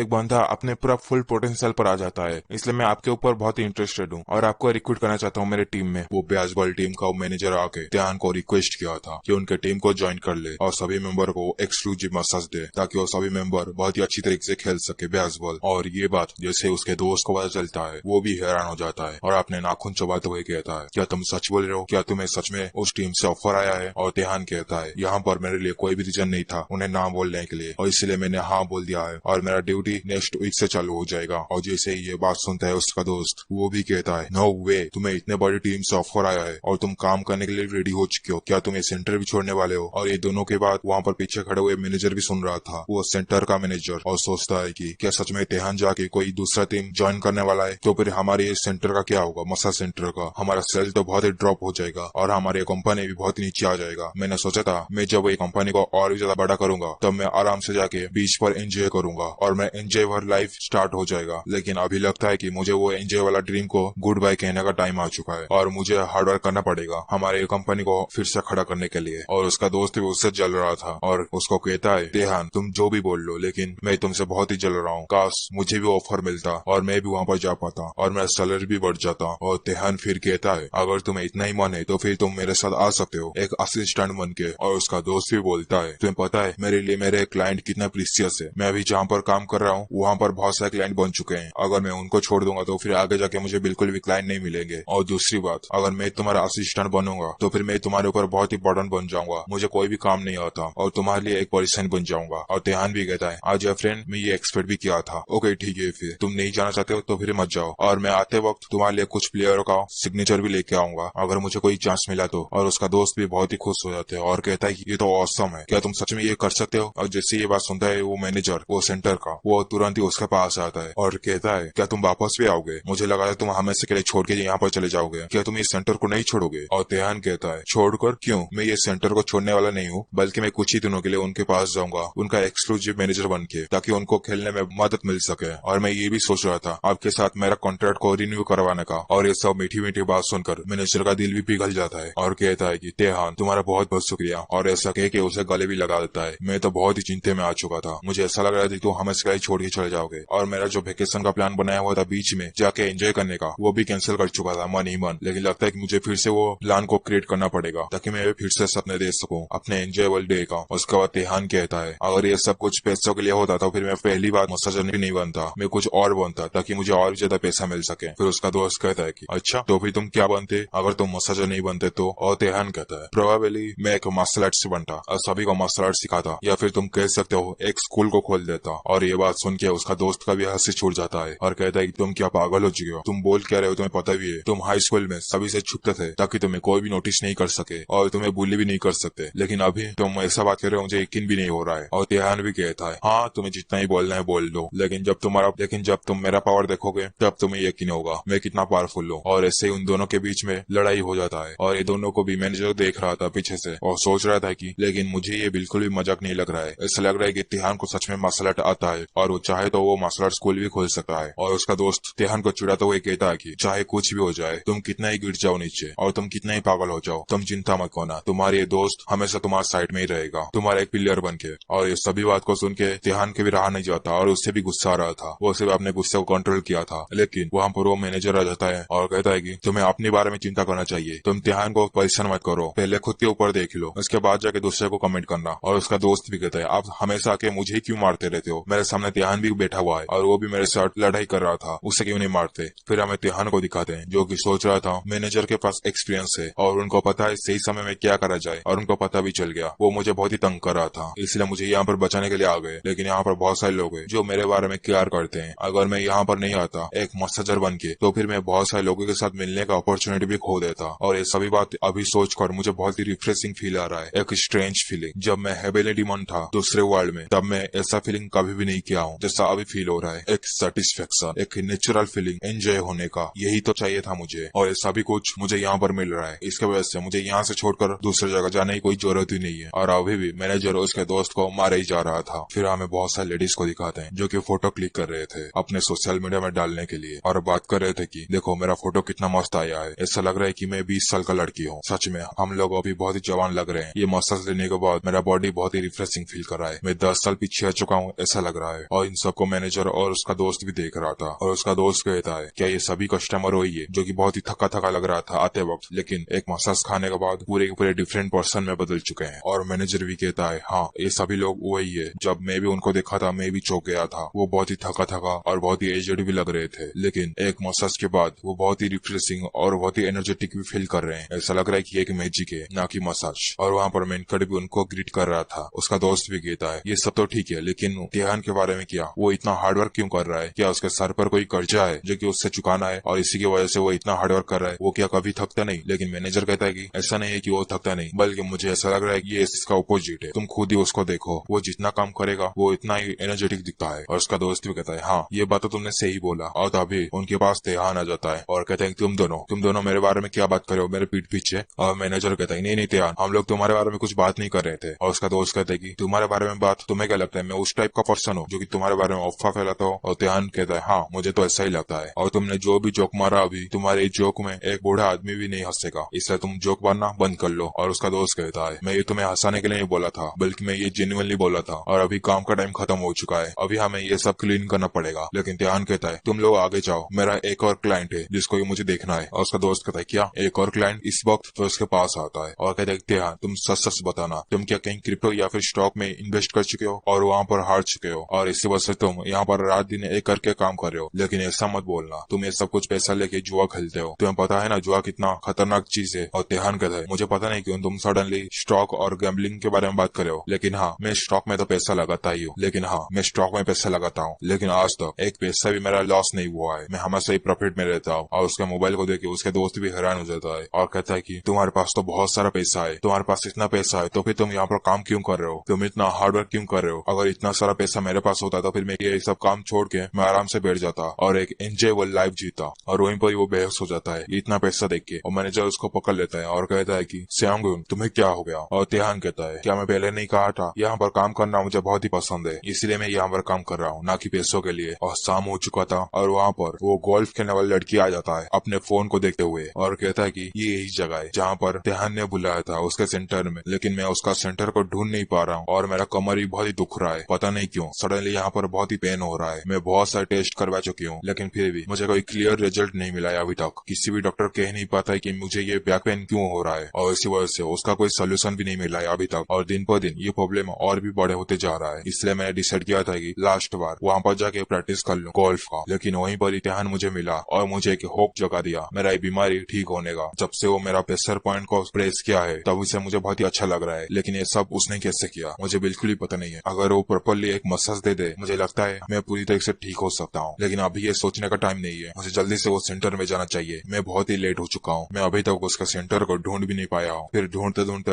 रात भी हो जाता है और फाइनली वो सेंटर के पास आ जाता है और कहता है फाइनली मैं यहाँ पर पर आ चुका हूँ, तो फिर चलो चलते हैं अंदर और देखते हैं तेहन क्या कर पाता है। फिर हमें सीन शिफ्ट होकर दूसरी तरफ दिखाते हैं और वहाँ पर एक कांच का ग्लास टूट चुका था और उसके वजह से एक आदमी भागते भागते आता है और कहता है कि योसा क्या तुम ठीक हो, तुम्हें चोट तो नहीं लगी? और योसा कहता है हाँ मैं ठीक हूँ। फिर वो आदमी कहता है योसा क्या तुम श्योर हो, तुम ठीक हो? क्या तुम्हें सच में चोट नहीं लगी? क्योंकि अभी तुम्हारा शूटिंग का टाइम है और तुम्हें अभी चोट लग जाता है तो फिर बॉडी प्रॉब्लम हो जाएगी। लेकिन योसा मन में सोच रहा था ये ग्लास जो डायरेक्शन पर टूटा है वो डायरेक्शन में हमारा कंट्री आता है। मुझे पता नहीं क्यों अंदर से मुझे बहुत ही बैड फीलिंग आ रहा है, ऐसा लग रहा है कि वहाँ पर कुछ ना कुछ तो हुआ है। फिर वो आदमी पास आता हुआ पूछता है योसा क्या तुम्हारी तबीयत खराब है या फिर और कुछ है? मुझे तुम ठीक भी नहीं लग रहे हो, क्या कोई प्रॉब्लम है? लेकिन योसा कहता है नहीं मैं बिल्कुल ही ठीक, आप चिंता मत कीजिए, आप शूटिंग को स्टार्ट कर दीजिए। और फिर वो आदमी चला जाता है वहाँ पर और कहता है अपने तबियत को ध्यान देना। और योसा भी कहता है थैंक यू डायरेक्टर। लेकिन उससे अभी भी बुरा फीलिंग आ रहा था, लेकिन वो समझ नहीं पा रहा था कि ये कैसा फीलिंग है। और तभी दूसरे सीन में हमें वो लड़की को दिखाते हैं जो कि तेहान के रूम के अंदर आ चुका था और बेड पर बैठ चुका था और कहता है कि मैंने जितना सोचा था ये रूम उससे भी बहुत ही बड़ा है। और तभी वहाँ पर तेहान आ जाता है और कहता है तुम रेडी हो मसाज लेने के लिए? और वो भी कहता है हाँ मैं बिल्कुल रेडी हूँ। लेकिन वो भी तेहान को देख के बहुत ही शर्मा रहा था, ऐसा लग रहा था कि उसे प्यार हो चुका है तेहान से। और सोचता है तेहान बहुत ही टॉल है और उसका फेस भी हैंडसम भी है, पता नहीं क्यों उसके देखने के बाद मुझे अंदर से कुछ और ही फीलिंग आ रहा है। लेकिन वो अपने आप को संभालता है और कहते नहीं मैं चे यूनबेई हूँ और मैं यहाँ पर एक मसाज लेने के लिए आया हूँ, ना कि मसाजर का लेने के लिए। और तेहान कहता है क्या कुछ गड़बड़ है, तुम ठीक तो हो ना? और यूनबेई कहता है हाँ मैं बिल्कुल ही ठीक हूँ। फिर तेहान कहता है अभी चलो प्रोसेस स्टार्ट करते हैं। और वो भी अपने बेड पर लेट जाता है और कहता है क्या मैं सही पोजीशन पर हूँ? अगर हूँ तो फिर तुम मसाज देना स्टार्ट कर सकते हो। और तेहान कहता है ओके ठीक है, फिर पहले मैं तुम्हारे बॉडी को एग्जामिन करूंगा उसके बाद मसाज दूंगा, अभी तुम हिलना मत। और अपने एनर्जी को यूज करके उसके बॉडी को एग्जामिन करने लग जाता है और सोचता है कि आज एक्सपेक्टेड उसका बॉडी बहुत ही फिट है और हेल्दी भी है और उसका मसल भी बहुत ही वेल डेवलप है। फिर मेनकड़ उसका बॉडी को एग्जामिन करने के बाद उसे पता चल चुका था उसके कमर में 2 एक्यूपंक्चर पॉइंट है जिसको याओ यान पॉइंट कहा जाता है, वहाँ पर कुछ वीकनेस है उसका और इसी वजह से उसे कमर में पेन होता है और उसका ये एनर्जी भी बहुत ही अनस्टेबल है। इसी वजह से उसके आसपास वाले मेरिडियन भी खराब कंडीशन पर है। अगर ऐसा और कुछ दिन वो रह जाता तो फिर ये सभी एनर्जी एक नेगेटिव एनर्जी में कन्वर्ट हो जाता और उसके मेरिडियन को भी ब्लॉक कर देता, उसके वजह से उसका ब्लड भी ठीक से फ्लो नहीं हो पाता। लेकिन अभी मुझे उसका प्रॉब्लम पता चल चुका है और मैं इसको ठीक भी कर सकता हूँ। फिर तेहान यूनबेई को कहता है ओके ठीक है फिर मैं भी तुम्हारा मसाज देना स्टार्ट करता हूँ और तुम चिंता मत करो, तुम्हारे पेन को मैं आज पूरी तरीके से गायब कर दूंगा। और यूनबेई कहता है क्या सच में, क्या तुम सच में वैसा कर सकते हो? और तेहान कहता है ऑफकोर्स तुम से भी अभी रिलैक्स रहो और सब कुछ मेरे ऊपर छोड़ दो। और यूनबेई भी सोच रहा था वो ऐसा बोल रहा है कि ये सब तो उसके लिए कुछ भी नहीं है, मेरा बीमारी जो कि बड़े बड़े डॉक्टर भी ठीक नहीं कर पाए, क्या सच में वो ठीक कर सकता है मेरा बीमारी? लेकिन उसको देखने के बाद मुझे ऐसा लग रहा है मैं उसके ऊपर ट्रस्ट कर सकता हूँ, वो सच में मेरी बीमारी को ठीक भी कर सकता है। और इसके लिए बोलता है वेल तुम स्टार्ट कर सकते हो लेकिन थोड़ा आराम से करना जैसे मुझे ज्यादा पेन ना हो। लेकिन तेहान कहता है लगता है कि ये बहुत ही डिफिकल्ट होगा, तुम्हें दर्द तो सहना ही पड़ेगा क्योंकि ये जो ब्लॉक है तुम्हारा एनर्जी उसको अनब्लॉक करने के लिए तुम्हें दर्द सहना पड़ेगा। और फिर यूनबेई कहता है कि अभी तुम जैसे मसाज कर रहे हो और उससे मुझे कोई भी पेन नहीं हो रहा है, मुझे बहुत ही रिफ्रेश फील हो रहा है। और तेहान कहता है हाँ तुम्हें अभी रिफ्रेश तो फील होता होगा लेकिन कुछ समय बाद तुम्हें बहुत ही पेन सहना पड़ेगा क्योंकि पेन वाला मसाज अभी स्टार्ट हो चुका है। और उससे मसाज देने लग जाता है अपने एनर्जी को यूज करते हुए उसके एनर्जी को अनब्लॉक करता है। और वो इतना दर्दनाक था वो बहुत जोरों से चिल्लाता है वहाँ पर और कहता है ये बहुत ही दर्द कर रहा है प्लीज छोड़ दो। तेहान सोच रहा था बहुत ही अच्छा, और उसका एनर्जी जो कि ब्लॉक हो चुका था वो धीरे धीरे करके फ्लो होने लगा है, अभी नेक्स्ट स्टेप बाकी है। लेकिन उतने में ही वो बेहोश हो चुका था, उसका हालत पूरी तरह से खराब हो चुका था। फिर अपना मेनकड़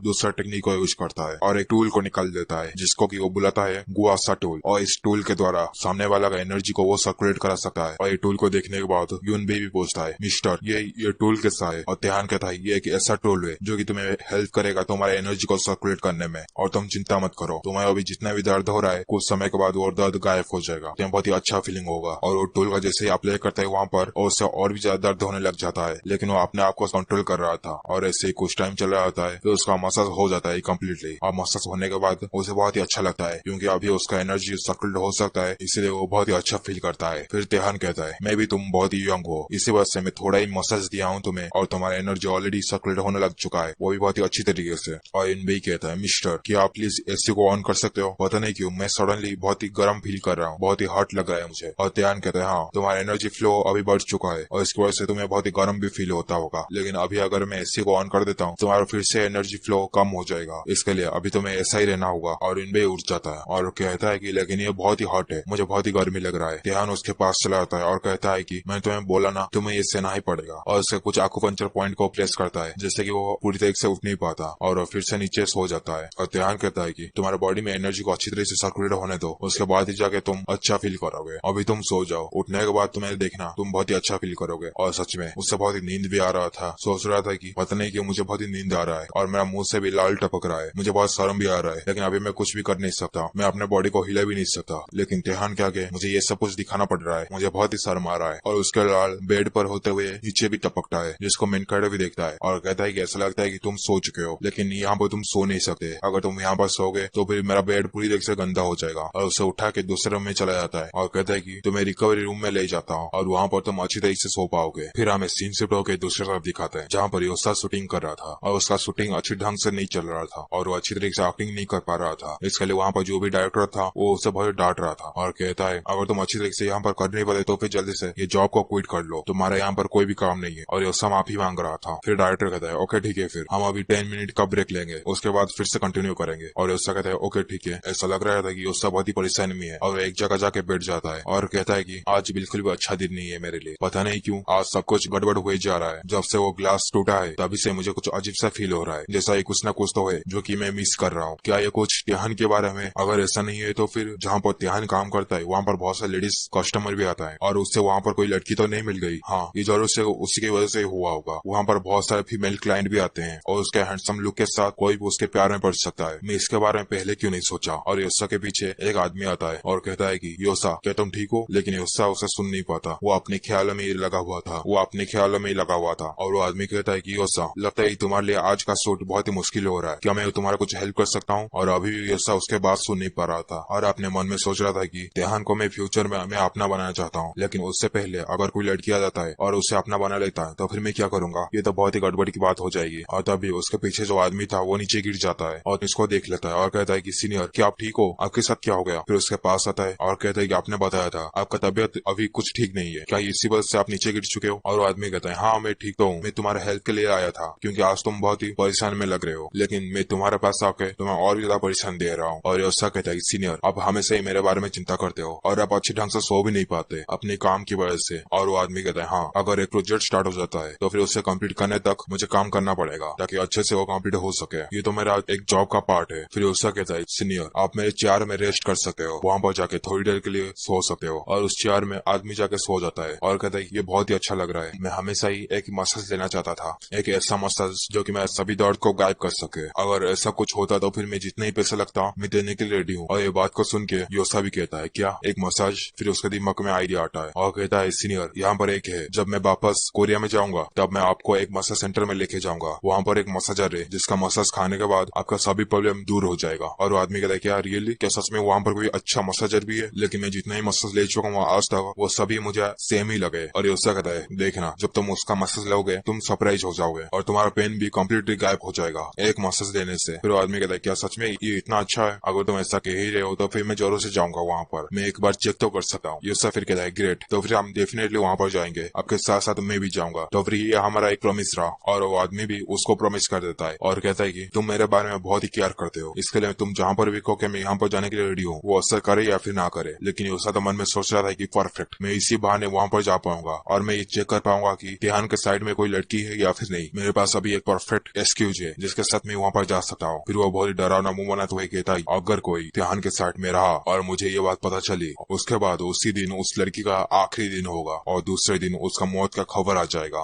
फिर हमें दूसरी तरफ वो लड़की को दिखाते हैं यूनबेई को, और उसे भी कुछ होता है और थोड़ा हिलता है सोते वक्त। और वो रेस्ट रूम में तेहान भी था और कहता है कि ऐसा लग रहा है कि वो बहुत ही परेशानी में, सोते वक्त भी ये बहुत ही परेशान है, लगता है कि उसका मेरिडियन अभी भी खोला है और इसी वजह से उसे कुछ हुआ होगा। लेकिन तभी उसे कुछ एहसास होता है और तुरंत ही पीछे मुड़ता है और कहता है वहाँ पर कौन है? लेकिन जैसे ही पीछे मुड़ के देखता है वहाँ पर कोई भी नहीं था और कहता है ये बहुत अजीब बात है, यहाँ पर तो कोई भी नहीं है, लेकिन मैं जरूर से महसूस किया हूँ यहाँ पर कोई ना कोई तो था। फिर हमें दिखाया जाता है एक्चुअली में वो योसा का प्रेजेंस था जो कि तेहान को महसूस हुआ। और तेहान कहता है कि ये क्या था? मैं ये पक्का दावे के साथ कह सकता हूँ मैं अभी भी एक किलिंग इंटेंट को महसूस किया हूँ, एक खतरनाक किलिंग इंटेंट को, लेकिन सामने से कोई भी नहीं है। और इसी के साथ ये वीडियो भी खत्म होता है। तो फिर नेक्स्ट एपिसोड में मिलते हैं, तब तक के लिए बाय बाय।